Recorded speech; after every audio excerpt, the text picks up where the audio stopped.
Ladies and gentlemen, hello. My name is Pascal Lotta. Damas y caballeros, hola, mi nombre es Pascal Lotaz. Soy profesor asociado en la Universidad de Kioto, donde estudio la neutralidad en las relaciones internacionales. Me gustaría agradecer a los organizadores de este evento de hoy y pido disculpas sinceramente por no poder estar con ustedes en tiempo real. Al menos en vídeo, quizá pueda hablar un poco sobre las implicaciones de la propuesta de neutralidad para la política de defensa de Australia que tienen. En eso me gustaría centrarme, debatir con ustedes un poco esta idea que tienen. Y debo decir que es una idea maravillosa.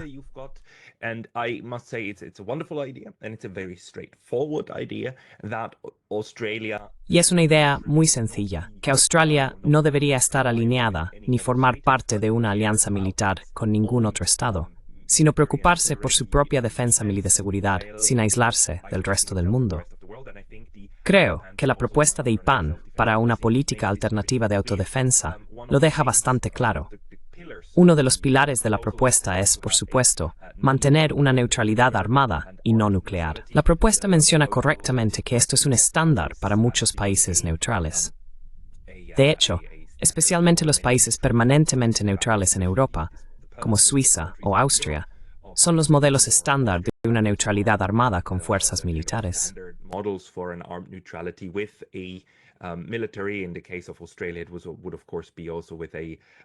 En el caso de Australia, por supuesto, también implicaría una marina grande y muy importante.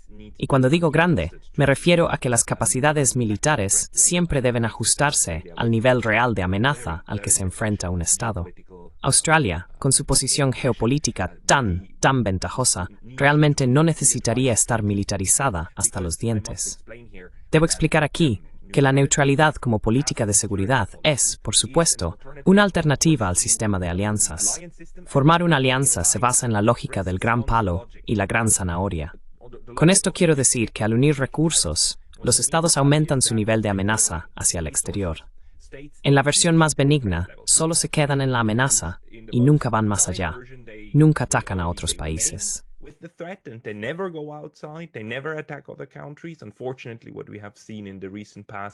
Desafortunadamente, lo que hemos visto en el pasado reciente es que la OTAN y otros miembros aliados de Occidente han utilizado repetidamente sus capacidades militares para librar guerras en el extranjero, fuera de su territorio inmediato, el territorio que afirman estar defendiendo.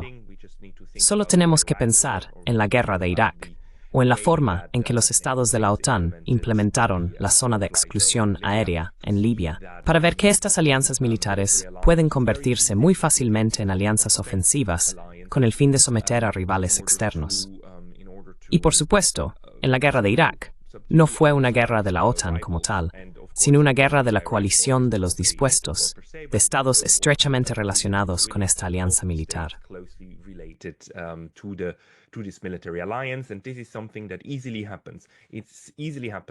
Y esto es algo que ocurre fácilmente. Sucede fácilmente que si formas parte de una alianza militar formal, te ves arrastrado a causas que no tienen nada que ver con el propósito principal de la alianza militar. En relaciones internacionales, a ese fenómeno lo llamamos atrapamiento. Es fácil que los estados queden atrapados en los asuntos militares de otros si están estrechamente integrados.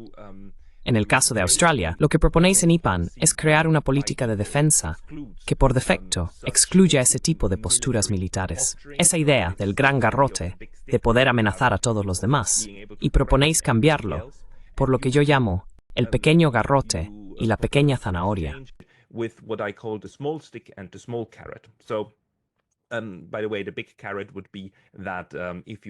Por cierto, el gran incentivo sería que si colaboras, obtienes todos los beneficios de ser amigo de la alianza. Y eso puede incluir muchos acuerdos económicos muy lucrativos. Pero si utilizas la otra estrategia, la estrategia de neutralidad como propones aquí, entonces la idea es que, como Estado neutral que se defiende en casa, solo, sin socios de coalición, lo que estamos haciendo no es amenazar a ningún adversario potencial con un gran daño, ni con la capacidad de atacarlos en su propio territorio. Lo que proponemos es que, si el adversario intenta venir a nosotros e invadirnos, aún mantenemos la capacidad de infligirles un daño considerable. on the other one, right? So if an attack happens, we will Así que, si ocurre un ataque, nos defenderemos, pero nos defenderemos solos y mantendremos la capacidad necesaria para infligir un daño considerable al otro lado. ¿Será esto suficiente para superar a todas las fuerzas que cualquiera pueda llegar a amenazarnos? No, no lo será. Pero recordemos que incluso en las alianzas, no es imposible derrotarlas. Basta con ver cómo terminó la Primera Guerra Mundial. Fue una guerra de alianzas, y todos los socios de las alianzas en todos los bandos se vieron arrastrados y sufrieron terriblemente. Así que las alianzas no garantizan salir ileso. Por lo tanto, la neutralidad también es una estrategia para crear incentivos hacia el exterior. Es un incentivo para que las fuerzas externas no ataquen para no salir perjudicadas.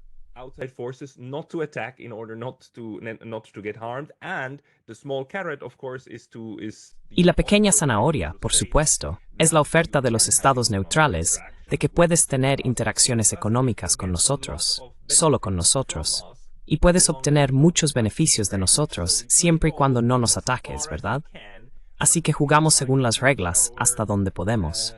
Pero si intentas cruzar nuestras líneas rojas, que es nuestro propio territorio, entonces mantendremos capacidades militares. Y esa es toda la idea de la neutralidad sin armas nucleares. La parte de no poseer armas nucleares es también muy importante, por supuesto, porque además garantiza que Australia se mantenga en línea con el Tratado de No Proliferación y con los estándares básicos del mundo moderno, donde no queremos ver una mayor proliferación de armas nucleares.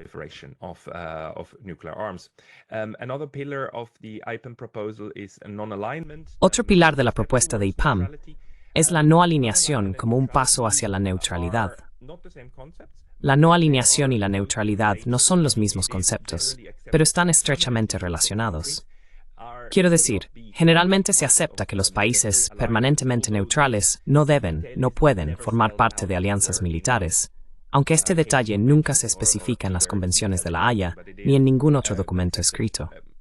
Pero es una norma aceptada que los neutrales no deben ser aliados militares.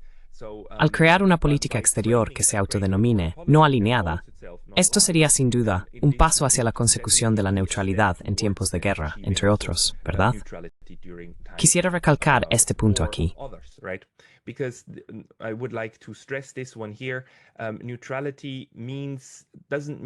La neutralidad no significa que permanezcas ajeno al conflicto. Creo que es muy importante reconocer que los conflictos entre otros estados siempre generan presión en el sistema y crean presiones que también afectan al neutral.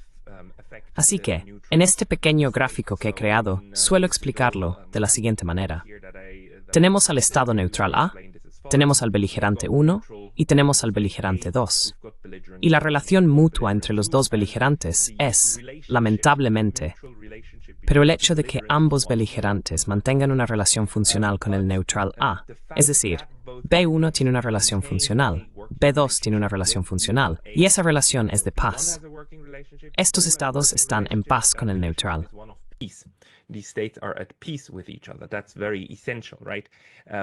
Eso es muy esencial, ¿verdad? Esta constelación crea el problema de que, por supuesto, tanto B1 como B2 intentarán presionar al neutral A para que sea más neutral a su favor, ¿verdad?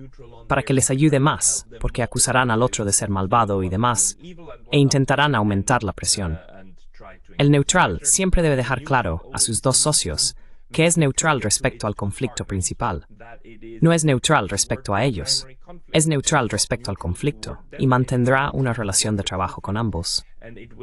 Los neutrales siempre tienen la tarea más difícil del mundo, al hacer que los beligerantes entiendan que el problema que estos dos beligerantes tienen entre sí es solo entre ellos.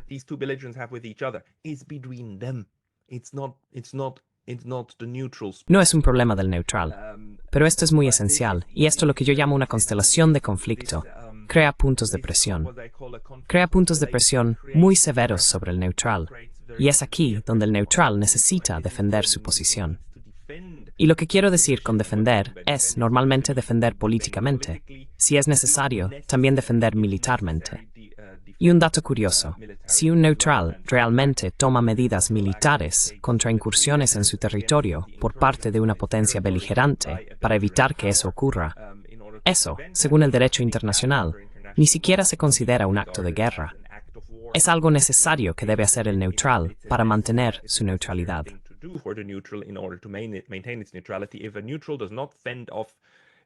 Si un país neutral no rechaza incursiones ilegales en su territorio, y en el caso de Australia, eso también incluiría sus rutas marítimas de comunicación, si no lo rechaza, entonces el otro beligerante está legalmente autorizado a tomar medidas militares contra esa incapacidad. Y ya sabes, así es como los neutrales muy fácilmente se ven arrastrados a los conflictos, ¿verdad? Por lo tanto, existe una capacidad mínima necesaria para mantener y defender la neutralidad del neutral. Y quizá para terminar, permíteme señalar también que desde 2017, las Naciones Unidas reconocen el 12 de diciembre como el Día de la Neutralidad.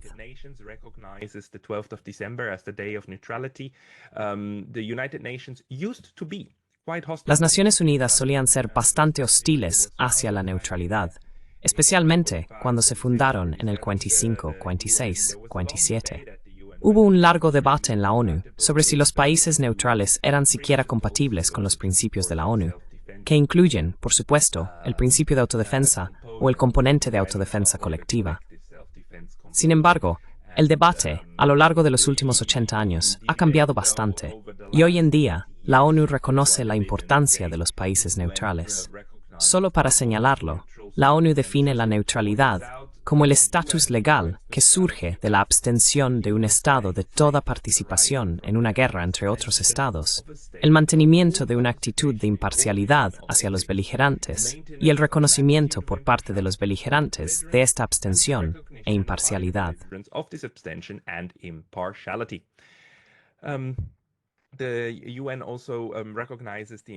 La ONU también reconoce la importancia de la neutralidad como un medio para promover el uso de la diplomacia preventiva.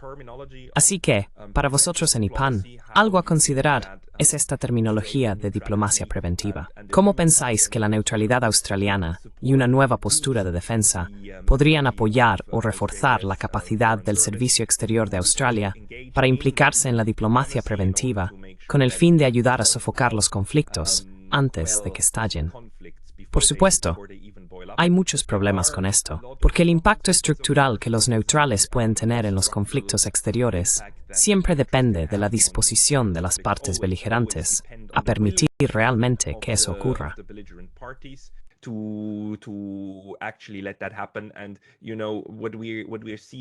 Y ya sabes, lo que estamos viendo en Ucrania es una situación en la que uno de los dos bandos incluso intentó proactivamente socavar la neutralidad de Ucrania y logró socavarla con éxito.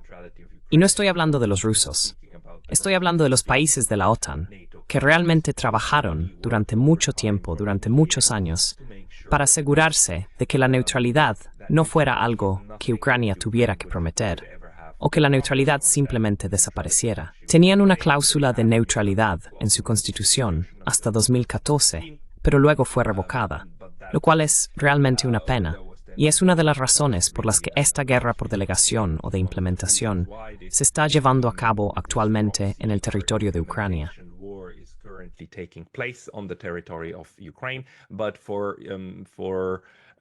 Pero para Australia, creo firmemente que lo que estamos aprendiendo de la situación es que tener una política exterior de neutralidad, o un principio de neutralidad, o no alineamiento, como se le quiera llamar, no importa tanto, siempre que exista una dedicación en los círculos políticos para mantener cierto grado de autonomía y realmente defender su derecho a no verse arrastrados a guerras de terceros.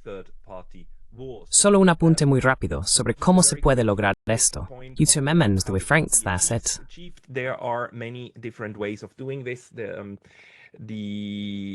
La forma más sencilla y directa sería que convencieras al liderazgo político de empezar realmente a utilizar esa retórica. Si empiezas a usar esa retórica, aunque solo uno de los líderes australianos empiece a decir, queremos ser neutrales, eso ya tendría un impacto.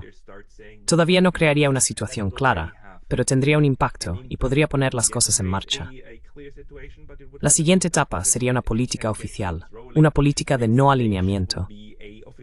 Un libro blanco del Ministerio de Defensa o del Ministerio de Asuntos Exteriores que diga que Australia aspira a lograr la neutralidad. Algo así. achieving neutrality, something like that. And one of the strongest forms you can get Y una de las formas más sólidas que se pueden adoptar sería, por supuesto, crear una ley al respecto, o incluso una enmienda constitucional o un artículo constitucional que establezca que la política exterior australiana es de neutralidad y lo especifique claramente, y luego, a través del proceso político, incluirlo e integrarlo en la estructura del Estado. Algunas personas argumentarán entonces, oh, pero eso no tiene fuerza bajo el derecho internacional. Necesita ser reconocido por el derecho internacional. Eso es un disparate. Si lo declaras, entonces se convertirá en una realidad porque otros estados lo notarán. Y el derecho internacional, bueno, la guerra está prohibida por el derecho internacional. Y aún así, sigue ocurriendo.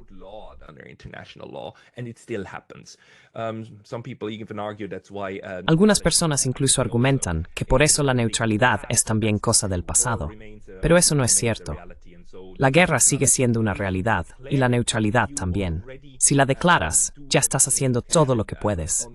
Y a un nivel superior, incluso podrías intentar obtener reconocimiento, no garantías, sino reconocimiento, por parte de los estados, de terceros, que reconozcan tu neutralidad, ya sea en la ONU, como hacen los turcomanos, o bilateralmente con los estados. Podrías exigir alguna forma de reconocimiento, o pedirles que por favor te envíen una carta diciendo que toman nota de tu declaración de neutralidad. Dicho esto, esos son los pasos que se pueden tomar. Hay varias formas.